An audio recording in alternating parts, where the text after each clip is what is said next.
Bon, j'ai même pas eu le temps de faire ce récap qu'on a déjà pris un SL. C'est, franchement, ce mois de mai, c'est catastrophique. 3 trades, 3 lose. C'est vraiment le SL le plus rapide, je crois, que j'ai pris de ma vie, 8 minutes. Bah, on va quand même récap le trade. C'est, bref. Là, j'ai pris l'entry là parce que j'avais un retard, mais c'était là, du coup, le normal entry. Bon. Par rapport à la structure. C'est une structure type, y a rien à dire, voilà, c'est magnifique. Après, est-ce que c'est une petite structure? Non. On voit bien comparé au reste. C'est même une grosse structure. Après, est-ce que ça a réagi à des zones opposées? Ben, on va voir peut-être celle-là, genre. Eh bien non. Il n'y a aucune réaction à d'autres zones.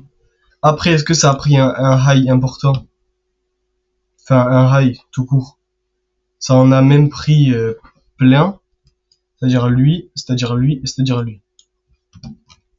Et après, est-ce que la trend est clairement définie? Oui. Là, on peut se dire, bon, déjà, genre, ça paraît bien bullish. Ça a cassé plusieurs highs. Mais on peut se dire, ah, ça, là, c'est négatif. Parce que ça a pris un lot. Et c'est quand même un lot important, celui-là. Donc, tu peux dire, aïe, aïe, aïe. Là, ça te montre que la trend n'est pas clairement définie, tu vois. La seule raison qui me fait dire que non, en fait, elle est clairement définie, c'est qu'on a une de ces magnifiques réactions à une zone bullish ici. Et du coup, genre ce cassage de l'eau, bah, il est plus si significatif que ça, parce que le truc le plus significatif, c'est quand même genre cette réaction-là qui a mené à tout ce push-up.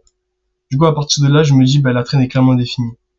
Et si la traîne est clairement définie, il reste quoi comme autre critère? Les key level. On va vérifier maintenant. Key level en haut de la structure. Est-ce que c'est un point où il y a eu beaucoup de renversements? Bah non, franchement on voit rien, genre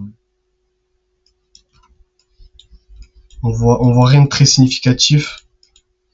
Et si on va vraiment dans le passé, passé,